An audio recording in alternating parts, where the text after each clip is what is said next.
नमस्कार दोस्तों, मैं हूं Mamta Sharma. Classes point YouTube channel पर फिर से स्वागत है आप सभी का।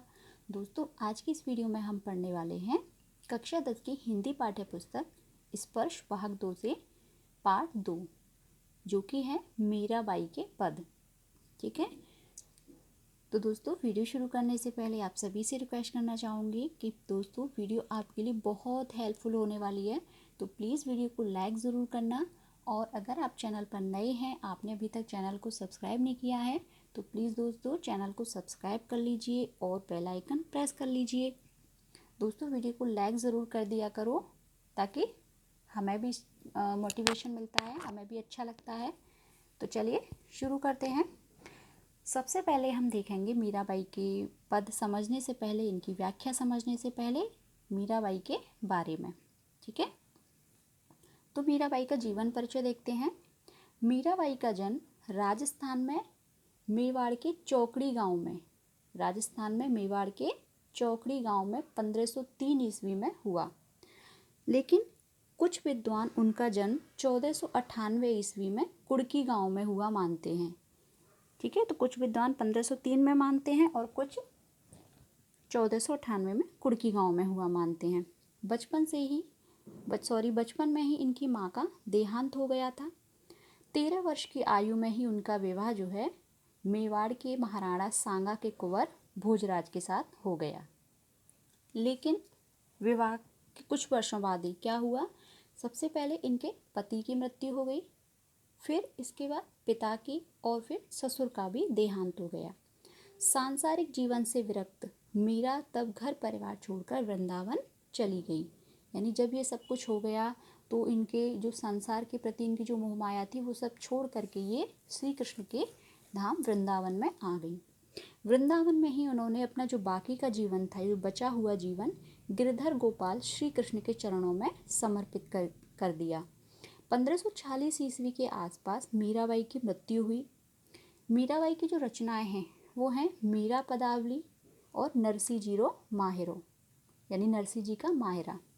मीराबाई श्री कृष्ण को अपना स्वामी मानकर उनकी भक्ति करती थी। यानी वो क्या मानती थी, उनको स्वामी यानी अपना पति मानती थी, पति रूप में उनकी भक्ति किया करती थी। मीराबाई के पदों की भाषा है वो है राजस्थानी, ब्रज भाषा और गुजराती का मिश्रण, यानी ब्रज और गुजराती का मिश्रण है। पंजाबी है, खड़ी बोली और पूर्वी के प्रयोग भी इनके पदों में मिलते हैं। अब हम देखते हैं मीराबाई के पद। दोस्तों वीडियो को पूरी ज़रूर देखना, क्योंकि वीडियो आपके लिए बहुत हेल्पफुल होने वाली है। बहुत इजीली मैंने समझाया है। वीडियो लंबी ज़रूर हो सकती है, लेकिन आपके लिए बहुत अच्छी रहेगी। देखते हैं। हरि आप हरो जनरी भीर, द्रौपदी री लाज राखी आप बढ़ायो चीर, भगत कारण रूप नरसिंह नर हरि धरियो आप शरीर, बूढ़तो गजराज राख्यो काटी कुंजर पीर, दासी मीरा लाल गिरधर हरो मारी भीर। सबसे पहले हम कठिन शब्दों के अर्थ देखते हैं। हरि यानी श्री कृष्ण के लिए प्रयोग किया गया है। हरो यानी हरना, दूर करना। जन यानी लोगों के लिए। बढ़ायो यानी बढ़ाना। नरहरि यानी नरसिंह अवतार, जो प्रहलाद की रक्षा करने के लिए विष्णु भगवान ने नरसिंह का अवतार धारण किया था। धरियो यानी धारण किया। दासी मीरा लाल गिरधर हरो म्हारी भीर, म्हारी यानी मेरी भी, भीर यानी पीड़ा। अब यहाँ पे देखते हैं जो मीराबाई हैं वो अपने आराध्य श्री कृष्ण से विनती कर रही हैं कि हे श्री कृष्ण, हे गिरधर गोपाल, हरि आप हरो जनरी भीर, कि आप तो जो है अपने भक्तों की पीड़ा हरने वाले हैं। आप तो अपने भक्तों की पीड़ा हरते हैं, आपने सबकी पीड़ा हरी है। तो वो ऐसे ही विनती करते हुए अपने आराध्य श्री कृष्ण से कह रही हैं कि द्रौपदी जी राज राखी आँख बढ़ायो चीर, यानी जैसे आपने श्री कृष्ण की भरी सभा में, यानी जो जब द्रौपदी का चीर हरण हो रहा था तो भरी सभा में उनका चीर बढ़ाकर आपने द्रौपदी की लाज बचाई थी। यानी जब द्रौपदी का चीर हरण हो रहा था भरी सभा में, तो आपने चीर बढ़ाकर द्रौपदी की लाज बचाई थी। भगत कारण रूप नरहरि धरियो आप शरीर, और भक्त प्रहलाद के कारण, यानी जो भक्त प्रहलाद के पिताजी थे वो अपने आप को भगवान मानते थे, तो उनकी रक्षा के लिए यानी अपने भक्त प्रहलाद की रक्षा के लिए भगवान ने नरहरि यानी नरसिंह का रूप धारण किया था। बूढ़ तो गजराज राख्यो काटी कुंजर पीर। और जब गजराज को मगर पानी में खींच रहा था यानी जल में खींच रहा था तो उसने विनती की, तो आपने अपने सुदर्शन चक्र से उसके गर्दन को उड़ाकर उसकी रक्षा की थी यानी हाथी की रक्षा की थी। दासी मीरा लाल गिरधर हरो मारी वीर। वैसे ही जो मीराबाई हैं, मीराबाई कह रही हैं कि हे श्री कृष्ण, हे गिरधर गोपाल, मैं आपकी दासी हूँ, मैं भी आपकी ही दासी हूँ और आप मेरे गिरधर नागर हैं। मेरी प्रार्थना सुनकर आप मेरी भी पीड़ा दूर करें। जिस प्रकार आपने अपने इन भक्तों की पीड़ा दूर की, वैसे ही मैं भी आपकी दासी हूँ और आप मेरे पीड़ा भी दूर करें।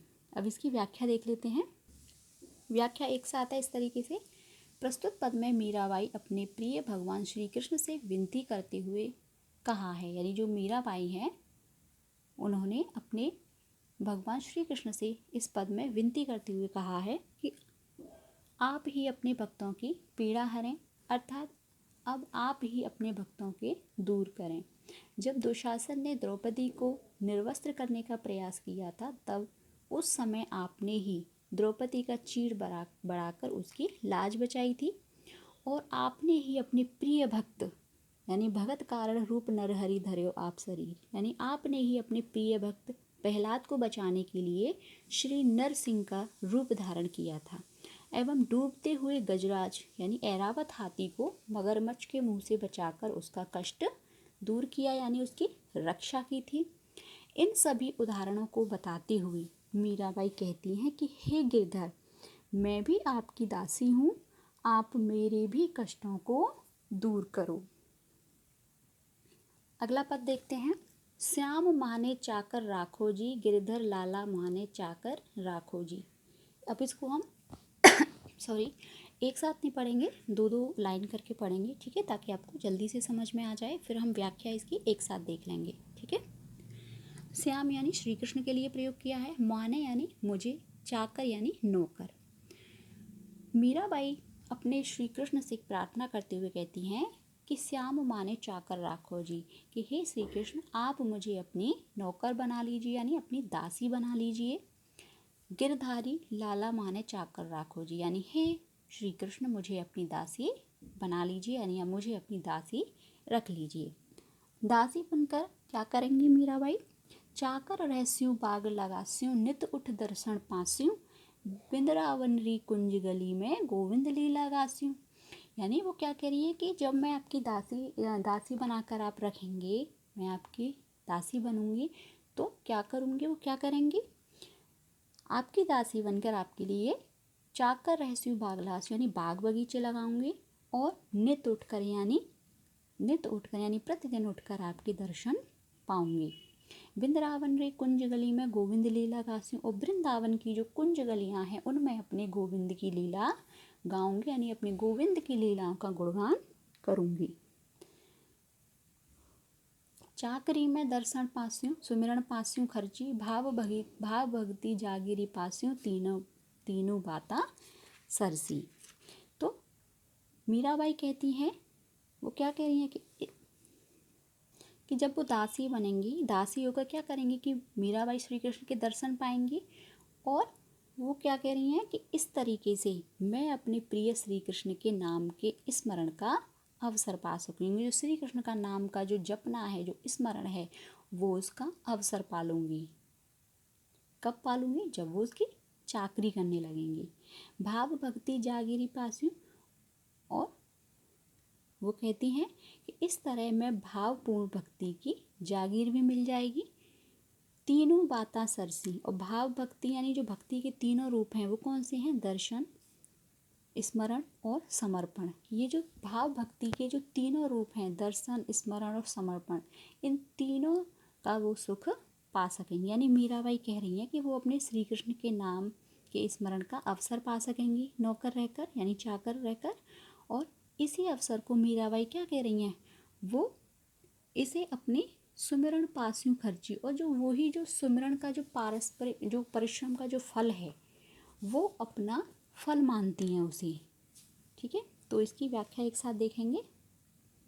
मीराबाई मीराबाई जी भगवान श्री कृष्ण से प्रार्थना करते हुए कहती हैं कि हे श्री कृष्ण, आप मुझे अपनी दासी बना लीजिए, क्योंकि मैं आपकी दासी बनकर आपके लिए बाग बगीचे लगाऊंगी, जिससे क्या होगा, जिससे कि आप उसमें घूम सकें और मैं प्रतिदिन आपके दर्शन कर सकूंगी। मीराबाई आगे कहती हैं कि वृंदावन की कुंज गलियों में, अभी कहा था ना कि वृंदावन की कुंज गलियों में गोविंद लीला गास्यू, और वृंदावन की जो कुंज गलियां हैं उन कुंज गलियों में अपने प्रिय गोविंद श्री कृष्ण की लीला गाऊंगी, अर्थात उनका गुणगान करूंगी। मीराबाई कहती हैं कि इस तरह से मैं अपने प्रिय श्री कृष्ण के नाम के स्मरण का अवसर पा सकूंगी। इसी अवसर को मीराबाई खर्ची अर्थात अपनी सेवा का पारिश्रमिक फल मानती हैं। यानी अभी कहा था ना, ये चाकरी में दर्शन पास्यों सुमिरन पास्यों खर्ची।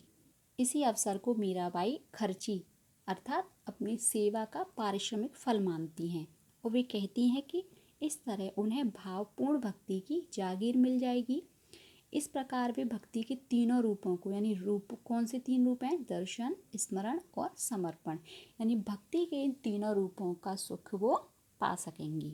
अगली पंक्तियां देखते हैं। मोर मुकुट पीताम्बर सोहे गल वैजंती माला, वृंदावन में धेनु चरावे मोहन मुरली वाला।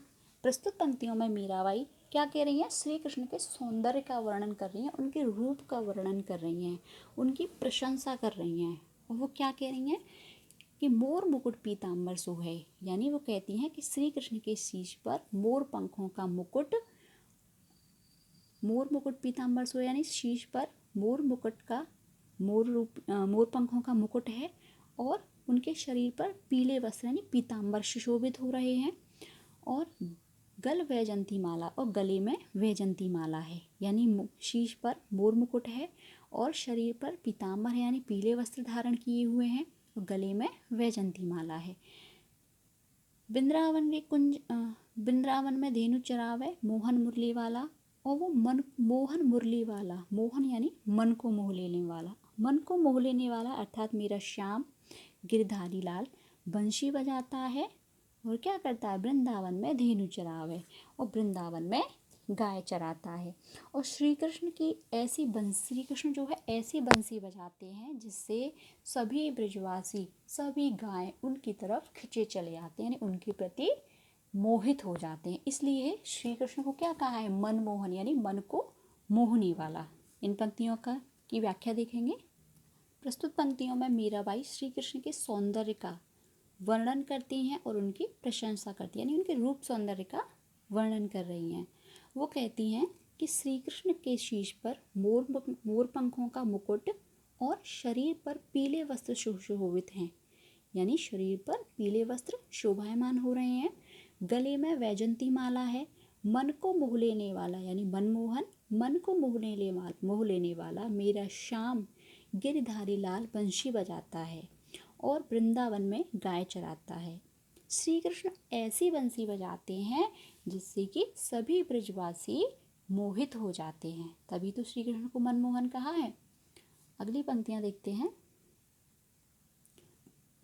यहाँ से है, ऊंचा ऊंचा महल बनाओ बिच बिच राखू बारी, सांवरियारा दर्शन पासियों पहर कुसुम्बी साड़ी।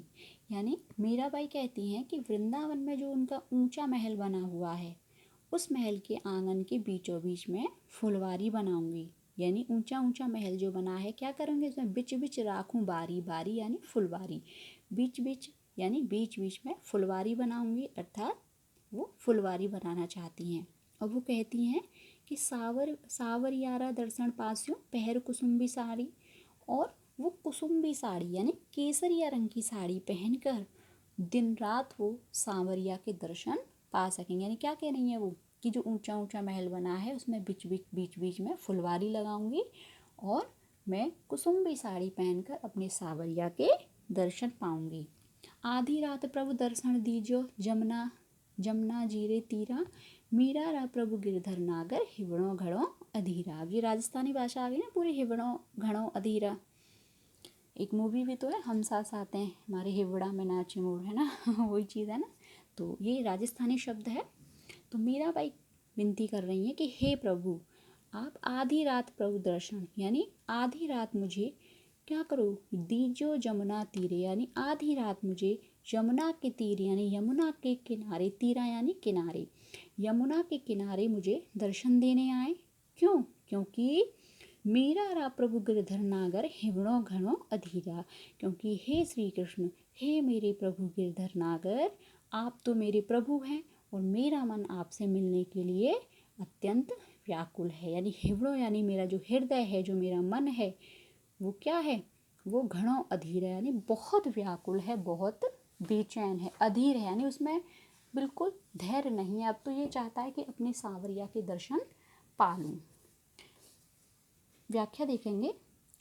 मीराबाई कहती हैं कि वृंदावन में उनका जो ऊंचा महल है, ऊंचा महल बना हुआ है, उस महल के आंगन के बीचों बीच फुलवारी बनाऊंगी, अर्थात वे फुलवारी बनाना चाहती हैं। और वे कहती हैं कि कुसुम्बी साड़ी यानी केसरिया रंग की साड़ी पहनकर मैं दिन रात अपने सावरिया के दर्शन पा सकूंगी। मीराबाई श्री कृष्ण से विनती करती हैं कि हे प्रभु, आप आधी रात के समय मुझे यमुना नदी के किनारे दर्शन देने आए। क्योंकि क्योंकि क्योंकि हे श्री कृष्ण, हे मेरे प्रभु गिरधर नागर, आप तो मेरे प्रभु हैं और मैं आपकी क्या हूँ, मैं आपकी दासी हूँ। आप मेरे प्रभु हैं, आप मेरे स्वामी हैं। मेरा मन आपके दर्शन के लिए यानी आपसे मिलने के लिए अत्यंत व्याकुल है, अर्थात बहुत अधीर है, यानी बेचैन है। तो दोस्तों, उम्मीद करती हूँ आपको मीराबाई के पद अच्छे से समझ में आ गए होंगे, व्याख्या अच्छे से समझ में आ गई होगी। तो दोस्तों, प्लीज़ वीडियो को लाइक ज़रूर कीजिए, क्योंकि आप लाइक करना भूल जाते हैं। अब तो लाइक कर दीजिए, अब तो व्याख्या पूरी भी हो गई, पद भी पूरे हो गए। तो दोस्तों, वीडियो को लाइक ज़रूर कर दीजिए और चैनल को सब्सक्राइब कर लीजिए, ताकि नोटिफिकेशन आपको मिलते रहें। मिलते हैं हम अपनी अगली वीडियो में एक अगले चैप्टर के साथ, जिसमें हम इतनी आसानी से व्याख्या को समझेंगे। तो प्लीज़ दोस्तों, फिर कहूँगी, वीडियो को लाइक कर लीजिए और चैनल को सब्सक्राइब कर लीजिए। मिलते हैं हम अपनी अगली वीडियो में। तब तक के लिए आप अपना ध्यान रखिए, सुरक्षित रहिए। Take care, bye bye.